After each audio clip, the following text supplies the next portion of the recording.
الحمد للہ وحدہ والصلاۃ والسلام علی من لا نبی بعدہ، اما بعد۔ ناظرین کرام، السلام علیکم ورحمۃ اللہ۔ پروگرام آثار قیامت کے ساتھ عامر لیاقت حسین حاضر خدمت ہے۔ ناظرین کرام، اب میں آپ کے سامنے ان علامات کا ذکر کروں گا جو بالکل قرب قیامت میں یکے بعد دیگرے ظاہر ہوں گی۔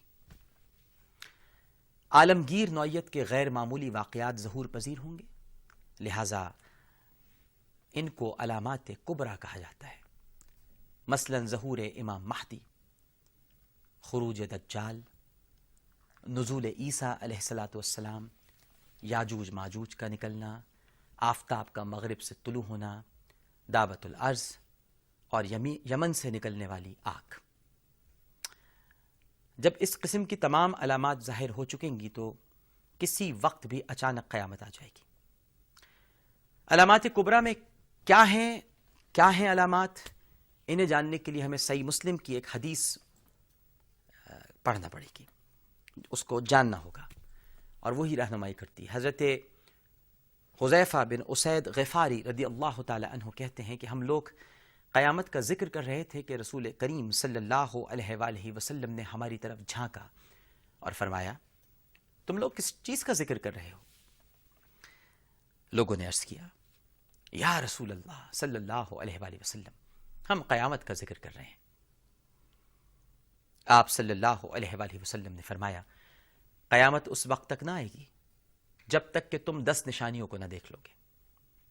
اس کے بعد آپ نے ان نشانیوں کا ذکر کیا اور فرمایا، پہلی نشانی، دھواں جو مشرق اور مغرب میں 40 دن تک پھیلا رہے گا۔ دوسری نشانی، دجال کا خروج۔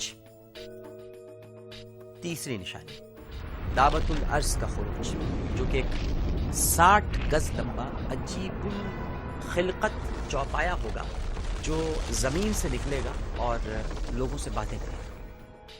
چوتھی ہے آفتاب کا مغرب سے طلوع ہونا۔ پانچویں ہے حضرت عیسیٰ ابن مریم علیہ السلام کا نزول۔ چھٹی ہے یاجوج ماجوج کی نموداری۔ ساتویں ہے مشرق میں زمین کا دھس جانا، اور آٹھویں ہے مغرب میں زمین کا دھس جانا۔ پھر ہے جزیرہ عرب میں زمین کا دھس جانا، اور آخری ہے وہ آگ جو عدن کے اس کنارے سے نکلے گی اور لوگوں کو گھیر کر محشر کی طرف لے جائے گی۔ ایک اور روایت میں جو 10ویں نشانی بیان کی گئی ہے وہ یہ ہے کہ ایک ہوا ہے جو اتنی تیز ہوگی کہ لوگوں کو دریا میں پھینک دے گی۔ ان 10 علامات کے علاوہ محدثین نے ایک اور علامت کو علامات کبریٰ میں شمار کیا ہے، اور اسے قیامت سے قبل کی ایک اہم نشانی قرار دیا ہے۔ یہ علامت ہے حضرت امام محمد مہدی کا ظہور۔ حضور صلی اللہ علیہ وآلہ وسلم نے فرمایا کہ اگر دنیا کے فنا ہونے میں صرف ایک ہی دن باقی رہ جائے گا تو اللہ سبحانہ و تعالی اس دن کو دراز کر دے گا، یہاں تک کہ اللہ سبحانہ و تعالی میرے خاندان میں سے ایک شخص کو بھیجے گا جس کا نام میرے نام پر ہوگا، اور جس کے باپ کا نام میرے باپ کے نام پر ہوگا۔ وہ زمین کو عدل اور انصاف سے معمور کر دے گا جس طرح وہ اس وقت سے پہلے ظلم و ستم سے معمور تھی۔ حضرت امام محمد مہدی کا ظہور نبی کریم صلی اللہ علیہ وآلہ وسلم کی اس پیشن گوئی کے مطابق اس دھیان کے ساتھ سمجھنا چاہیے کہ نبوت تو نبی کریم صلی اللہ علیہ وآلہ وسلم پر ختم ہو چکی۔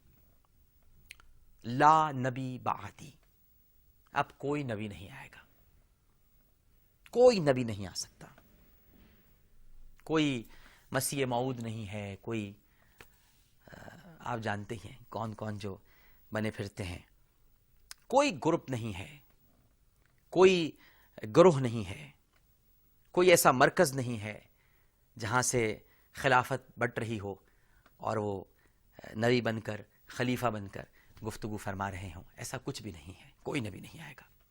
لیکن انسان آج بھی کم و بیش ہر جگہ گمراہی پر ہے۔ جب بے اطمینانی، ناانصافی، ظلم و ستم، قتل و غارت گری اور گمراہی حد سے زیادہ بڑھ جائے، اور یقیناً بڑھ جائے گی، تو آپ صلی اللہ علیہ وآلہ وسلم ہی کے خاندان کے ایک فرد امام محمد مہدی ظہور پذیر ہوں گے۔ امام مہدی کا ظہور قیامت سے قبل نمودار ہونے والی جتنی علامتیں ہیں ناظرین، ان میں نہایت اہم ہے۔ سنن ابی داؤد میں حضرت عبداللہ ابن مسعود رضی اللہ تعالی عنہ سے روایت ہے کہ نبی کریم صلی اللہ علیہ وآلہ وسلم نے ارشاد فرمایا کہ قیامت اس وقت تک برپا نہ ہوگی جب تک کہ عرب پر ایک شخص کی حکومت قائم نہ ہو جائے، وہ میری آل میں سے ہوگا اور اس کا نام وہی ہوگا جو میرا ہے۔ محدثین نے لکھا ہے کہ آپ کو مہدی کے لقب سے شہرت ملے گی۔ مہدی کے لغوی معنی ہدایت یافتہ کے ہیں، یعنی وہ ہستی جسے اللہ ہدایت دے کر بنی نوع انسان کو ہدایت دینے کے لیے مامور فرمائے گا۔ محمد مہدی کے نام پر مسلمانوں کو ہر دور میں ناظرین نقصان پہنچانے کی کوشش کی گئی۔ اسلامی تاریخ میں ایسے کئی واقعات ہمیں ملتے ہیں اور ایسے کئی مہدیوں کا تسلسل ملتا ہے جنہیں غیر مسلم قوتوں کی پشت پناہی حاصل رہی، اور انہوں نے مہدیت کا دعویٰ کر کے اسلام کا سینہ زخمی کرنے کی کوشش کی۔ امام مہدی کے نام پر کئی جھوٹے دعوے داروں نے لوگوں کو دھوکہ دیا اور امام مہدی ہونے کا جھوٹا دعویٰ کیا۔ ان جھوٹے دعوے داروں میں عبداللہ ابن سبا، ابو منصور، حسن بن سبا، سہل بن طریف، یحییٰ بن مہدی، عبدالعزیز طرابلسی اور بھی کئی لوگ شامل ہیں۔ چند برس قبل برطانوی شہر مینچسٹر سے تعلق رکھنے والے ایک شخص نے بھی محمد مہدی ہونے کا دعویٰ کیا تھا، اور اب تک جس کسی نے بھی مہدی ہونے کا دعویٰ کیا ہے اس میں وہ علامات نہیں پائی جاتی جو نبی کریم صلی اللہ علیہ وآلہ وسلم کی احادیث مبارکہ سے مطابقت رکھتی ہوں، وہ احادیث مبارکہ جن میں آپ صلی اللہ علیہ وآلہ وسلم نے امام محمد مہدی کے حوالے سے امت مسلمہ کی واضح رہنمائی فرمائی ہے۔ ان علامات سے واقف ہونا میرا خیال ہے کہ ہر مسلمان کے لیے نہایت ضروری ہے، تاکہ سادہ لوح مسلمان اس حوالے سے کسی کنفیوژن یا گمراہی میں مبتلا نہ ہونے پائیں۔